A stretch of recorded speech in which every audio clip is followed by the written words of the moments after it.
Bueno, soy Laureano Rubio Pérez, catedrático de Historia Moderna en la Universidad de León, nacido en Fresno de la Valduerna, y lógicamente mis estudios se han centrado fundamentalmente desde la tesis doctoral en el estudio del mundo rural desde la perspectiva social, política y económica, ¿no? Sobre esta cuestión, pues yo llevo muchos años trabajando, en cierto modo, fruto de ello es un libro que publicó la Universidad de León, el Sistema Político Concejil en la provincia de León, hace ya bastantes años, y recientemente hemos tenido un proyecto de investigación I+D del ministerio que terminó el año pasado, referenciado sobre el régimen comunal y los bienes comunales en el noroeste de España, ¿no?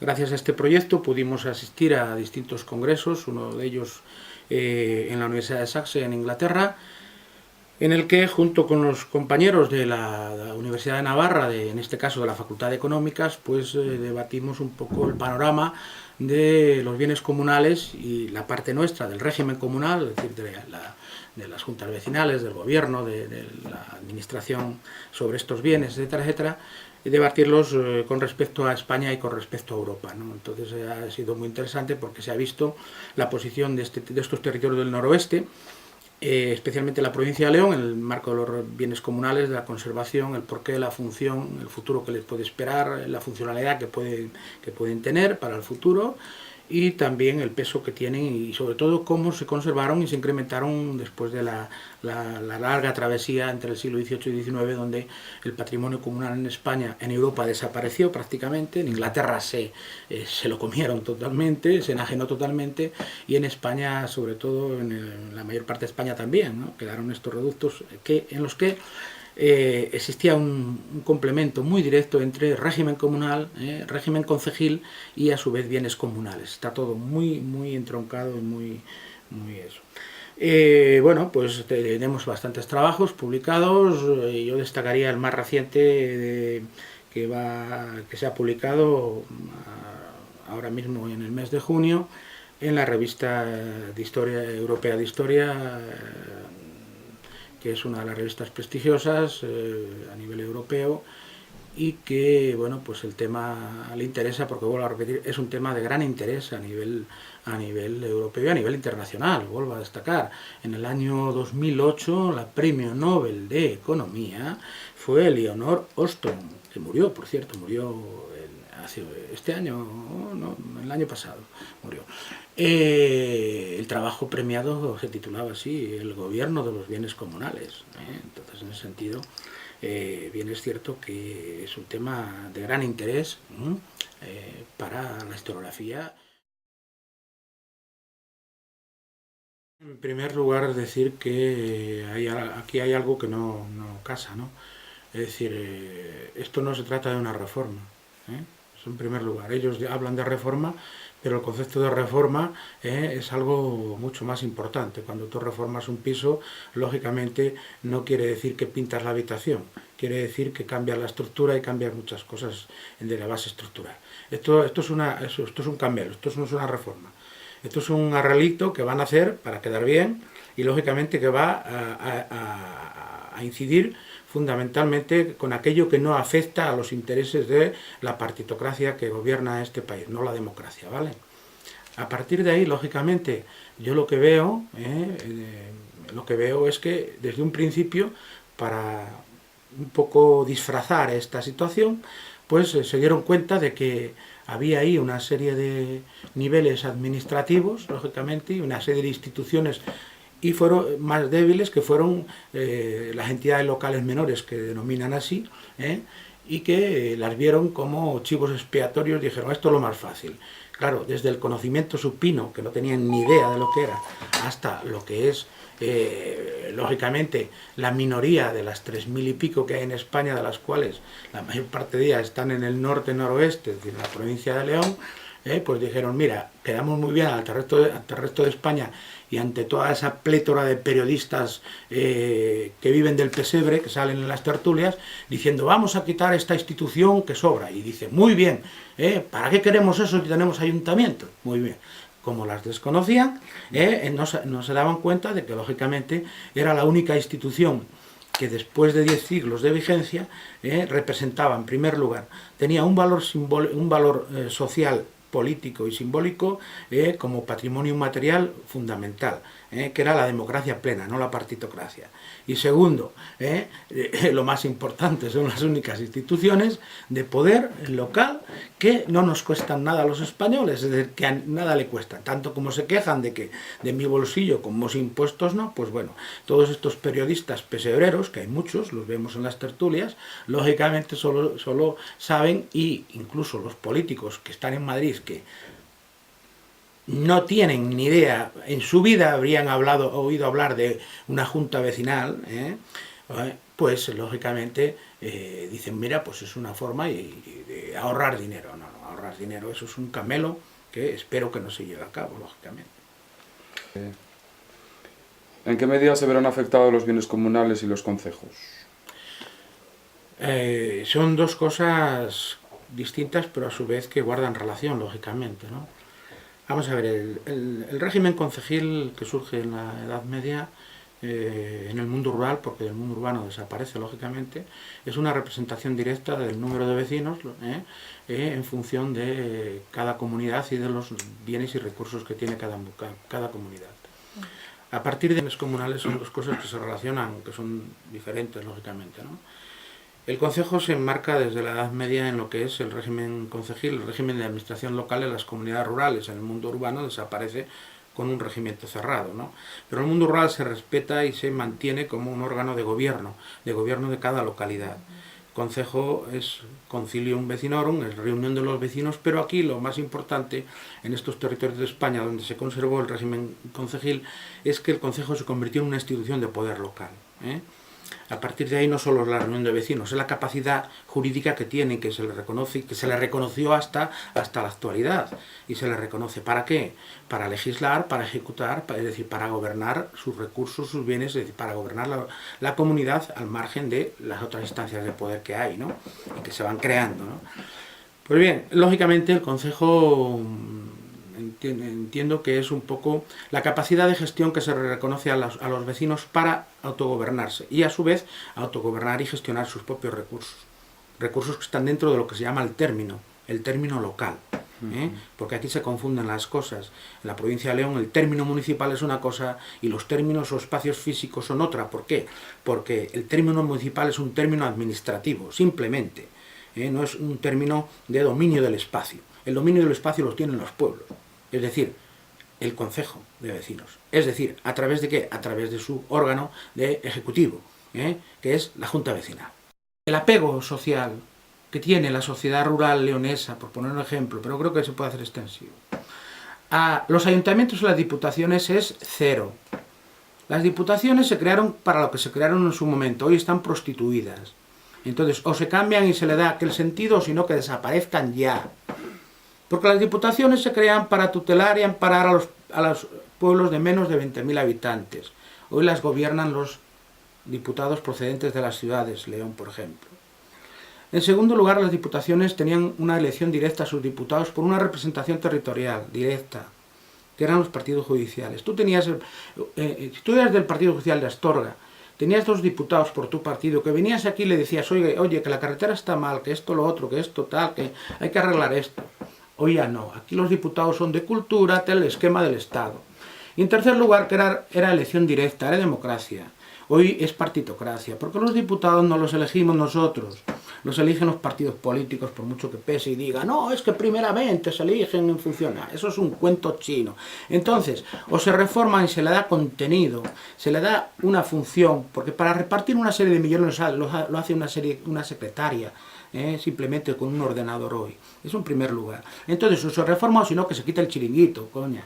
Entonces, reformémosla y le demos capacidad de tutela a los pueblos. Las juntas vecinales y el régimen concejil encaja perfectamente en el organigrama administrativo español a nivel local y territorial, porque además no se contradice, no choca con otro nivel, otras instancias de poder. No hay duplicación de funciones, que es el problema que tenemos aquí. Cuando se crea la España autonómica, se crea un nuevo organigrama administrativo, un marco estructural nuevo, pero no se quita nada de lo que existía. ¿Qué quiere decir? Que hay cosas que se solapan. Si el Estado tenía un defensor del pueblo, pues a crear un defensor del pueblo. Pues muy bien. A mí qué más me da que me defienda el defensor del Estado, que me defienda el defensor de Valladolid. Uno está en Madrid, a otro está en León o en Valladolid. A nivel administrativo lo mismo, es decir, llega un momento en el que las funciones de las distintas consejerías de las comunidades se solapan con las funciones de las diputaciones o incluso en los ayuntamientos. Pero de las juntas vecinales no. Las juntas vecinales son lo que son, administran lo que administran, cuestan lo que cuestan. Son entes locales con un patrimonio y un derecho patrimonial inmemorial de siempre, y que es la capacidad de autogestión directa que tú le das a la comunidad. Lo que hay que hacer es, por parte de las instituciones de poder superiores, tutelar y controlar, fiscalizar, en una palabra. El problema de las juntas vecinales y de los gobiernos concejiles de un tiempo a esta parte es que no ha habido ni tutela ni fiscalización, que cada una ha hecho lo que le ha dado la gana, que en función del color político hacen lo que quieren, y el gran problema y el gran mal que ha habido en las juntas vecinales de nuestros pueblos y en el régimen concejil. ¿Sabes cuál es? Pues muy sencillo, que se han politizado.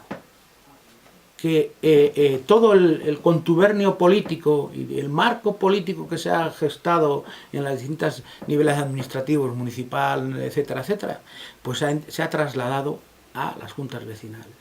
A través del sistema de elección, los partidos entraron a saco. Qué casualidad que allí donde haya bienes que, entre comillas, poder usufructuar o comer, es donde todos los partidos ponen candidaturas cada elección. Qué casualidad que allí donde no hay eso, sino que hay capacidad de gestión o tutela, etcétera, etcétera, que no hay patrimonio, los partidos se las vean y se las deseen para completar listas y no existen candidatos. Qué casualidad que en esos pueblos las juntas vecinales van desapareciendo. Caso de Santa Elena de Jamuz, etcétera, etcétera, ¿no? Entonces, claro, ese es el gran mal. Hasta hace muy poco la junta vecinal la formaban, lógicamente, vecinos del pueblo que tenían intereses comunes, que podían discrepar, que si eran buenos los árboles o no eran buenos aquí o allá. El problema es cuando la política entra y ya los vecinos del pueblo se dividen entre blancos y rojos, amarillos o azules. Entonces, estamos hablando, además, hay que tener en cuenta una cosa que a veces no se tiene en cuenta. El sistema de poblamiento. El sistema de poblamiento y la entidad de los núcleos a los que estamos haciendo referencia. Estamos hablando de pueblos pequeños. Estos no son los pueblos andaluces.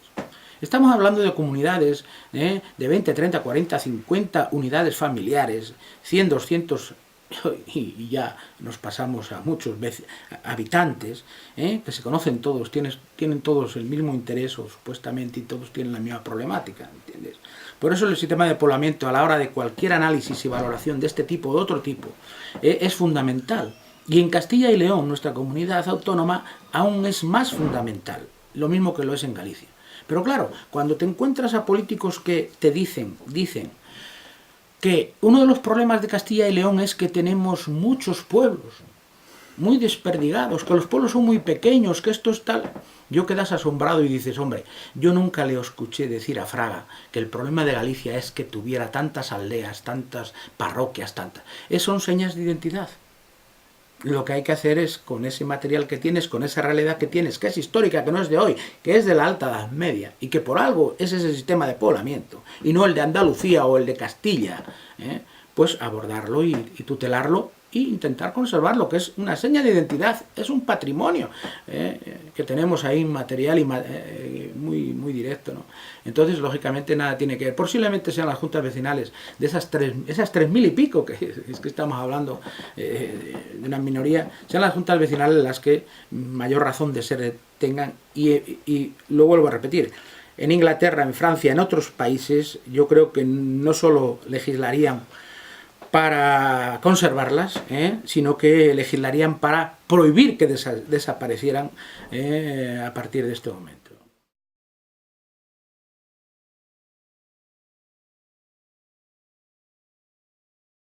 El gobierno central actúa, y supongo que los consejeros que aconsejaron esto, ya dije anteriormente, no tenían ni idea de lo que eran las juntas vecinales. os le sonaba ahí un poder ahí que dirían, va, una rémora ahí que nos cuesta tal y fuera, y eso suprimirlo porque tal. No tenía ni idea, porque seguro que eran urbanícolas o no.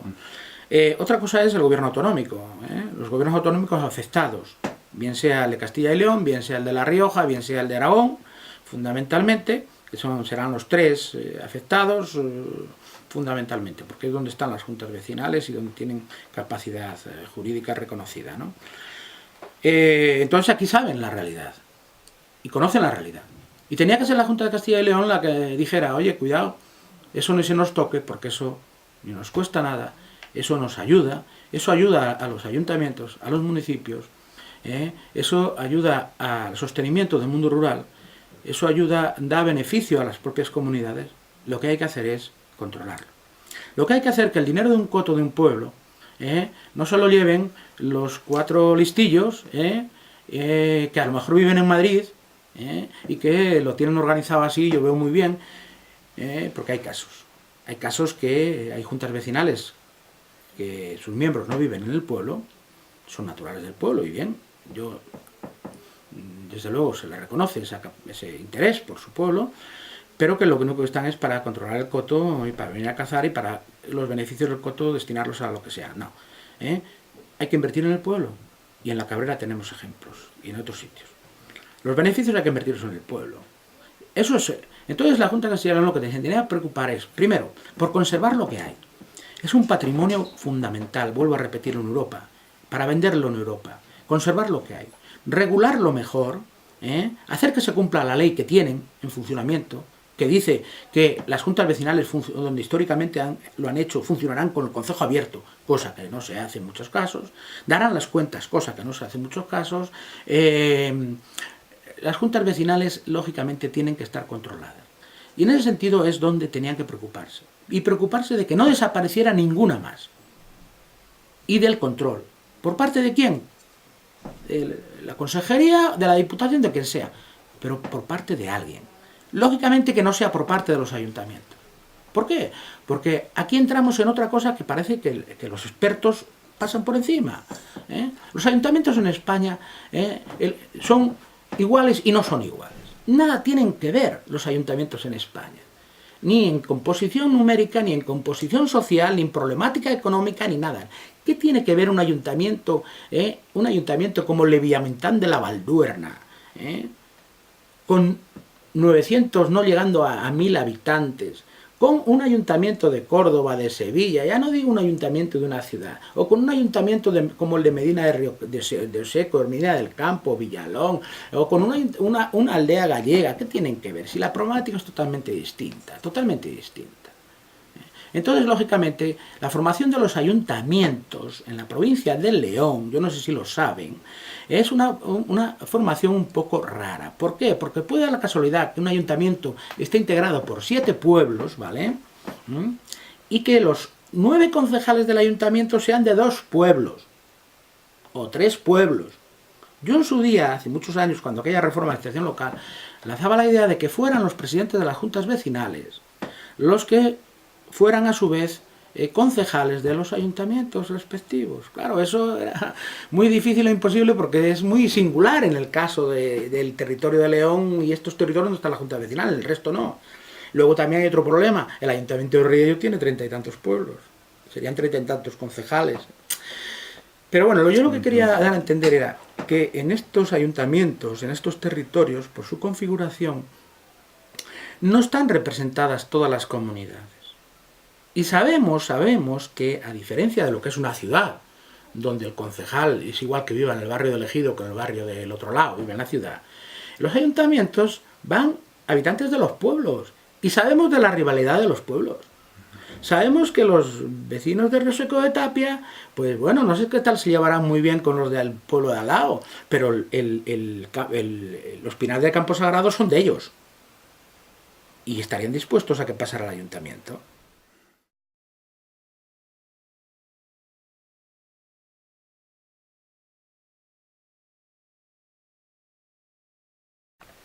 Bueno, es muy difícil saber cuál es el interés para suprimir la junta vecinal. Yo creo que es ignorancia y es querer aparentar en algo que no tiene sentido. Vuelvo a repetir. Porque puede estar por detrás el interés económico, lógicamente, de los bienes comunales. ¿Por parte de quién? De aquellas instituciones que reciban esos bienes comunales. Es decir, serían los ayuntamientos. Pero eso va a generar una cantidad de problemas tremenda. Eso va a generar muchos problemas por lo que acabo de decir, la configuración de los ayuntamientos donde hay juntas vecinales, lógicamente, ¿no? Yo creo que es más desconocimiento que ese interés de intentar dotar de un patrimonio a los ayuntamientos que no lo tienen. Porque efectivamente, nuestros ayuntamientos en el mundo rural no tienen patrimonio, tienen la casa consistorial y nada más. No tienen patrimonio. Salvo en aquellos casos que no hay junta vecinal, que es ayuntamiento, efectivamente. Pero fijaros un detalle, Bembibre. ¿De quién es el polideportivo? ¿De quién es la dehesa de Bembibre? De la junta vecinal, no del ayuntamiento. Entonces eso es importante tenerlo en cuenta. Y en segundo lugar, lógicamente, el sentido, ya digo, no tiene sentido el atacar a las juntas vecinales porque es la única institución, y lo repito para la gente, que no nos cuesta un duro a los contribuyentes, es decir, que se autogestionan. Lo que hace falta es que haya instituciones que controlen el funcionamiento, que les sometan a una fiscalización y que se aclare la posición. Y lo que harían el resto de Europa, ya para terminar, sería muy claro. Sería decir, esto no puede desaparecer, es un patrimonio único en el mundo. Único en el mundo. Y lógicamente yo lo hablé con la Premio Nobel de Economía de hace 2 años, Eleonor Ostrom, que tiene un trabajo precioso sobre el gobierno del común, de los comunales, referido a la selva amazónica, a la pesca y tal y cual, y estaba sorprendida de cómo durante tantos siglos, y en un país con tantos depredadores, empezando por el propio Estado en España, durante tantos siglos se hubiera mantenido este patrimonio económico en los bienes comunales, pero también este patrimonio cultural en el régimen concejil, que implicaba a su vez un claro colectivismo agrario. Simplemente referirnos. Cuando los regeneracionistas del siglo XIX intentan dar explicaciones y consejos para salir de la crisis de finales del siglo XIX, lo hicieron muy claro. Joaquín Costa tomó los ejemplos de esta tierra para decir el colectivismo agrario es la solución que hay para, los bienes comunales es la solución que hay para salir de esta crisis, etc. Pues ahí tenemos, lógicamente, un ejemplo a imitar y que nuestros políticos tengan lógicamente la capacidad de poner en valor esto, de tutelarlo, eso sí, y de que esto funcione. ¿Por qué? Pues porque mientras que las comunidades rurales, estas que además con sus características sigan teniendo capacidad de autogestión, eso sí controlada, nuestro patrimonio comunal, nuestro patrimonio cultural, es decir, el concejo como institución y a su vez como asamblea colectiva en la que se manifiesta la democracia plena, no la partitocracia, tendrá sentido y podrá ser el futuro de nuestros pueblos. Aunque suene un poco a utopía, el futuro de nuestros pueblos vendrá y los pueblos se mantendrán, tendrán futuro para sus habitantes, en función de la capacidad que tengan de autogestionarse ellos y de autogestionar también sus recursos. Por aquí.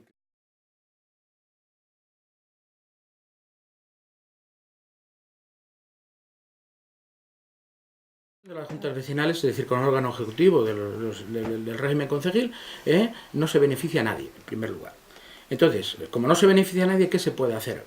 Pues se pueden hacer muchas cosas. Primero, concienciar a los que tienen el poder, que son los que pueden decidir de todo esto, y explicarle bien cuál es la función, cuál ha sido, qué es lo que hay detrás de esto. Y en segundo lugar, lógicamente, intentar concienciar a los propios afectados. Ahí lo tenemos muy difícil, porque vuelvo a repetir, estamos ante sociedades que están caos, envejecidas, que le importa muy poco lo que tengan, que solo le preocupa que le llegue la pensión a su banco y que el monte y esto, bueno, fue algo que le valió, pero que ahí está. A su vez, desengañadas, han visto cómo le han quitado los derechos sobre el agua, derechos sobre la pesca, etcétera, etcétera, ¿no? Entonces todo eso es un componente que, pues bueno, hace que el problema no tenga una contestación social, a no ser de grupos determinados como vosotros u otros que vean la situación. Entonces cuando los propios afectados vemos que no actúan, pues... Y luego ya el gran problema, cuando vemos que la actuación de los propios afectados no es unánime, no es común, se divide. ¿En función de qué? En función de los partidos políticos. las juntas vecinales de la derecha para un lado, las de la izquierda para el otro lado, unos que si esto... ¿En función de qué? En función de intereses económicos de abogados y otras cosas que le interesan los temas, Entonces, ahí detrás todo es negocio. Es ideología política absurda y, por otro lado, negocio de gente que ve que puede sacar tajada de este problema. Y entonces así surgen asociaciones, confederaciones, en 3.000 y pico juntas vecinales, que lo que tenía que existir era una unión de los propios pueblos afectados directa y una actuación directa, reivindicación directa, tal como se hizo con el caso de Castilla-La Mancha, con el caso, por ejemplo, de la supresión de los ambulatorios o de los médicos, ¿no? Una actuación directa. Eso no se ha producido. Ese es un problema. Pero aún así, aunque la sociedad no reaccione, la responsabilidad de los políticos actuales es la que he dicho, es conocer el tema, mantener el tema y intentar por todos los medios conservar algo que es un patrimonio único en el mundo, un patrimonio material e inmaterial impresionante, y en segundo lugar, lo más importante en estos momentos, que no nos cuesta nada a los españoles, que son sus recursos los que lógicamente van a revertir en la comunidad, que si son muchos recursos bien administrados, esa comunidad será rica y la gente querrá ir a empadronarse a ese pueblo. Ejemplo, Tabullo del Monte, por poner un ejemplo, pero hay muchos más. Entonces eso va a favorecer a todos. Entonces la responsabilidad en este momento para mí es de la clase política, de los dirigentes del sistema, porque, vuelvo a repetir, beneficiar esto a nadie. Lo único que va a traer, problemas.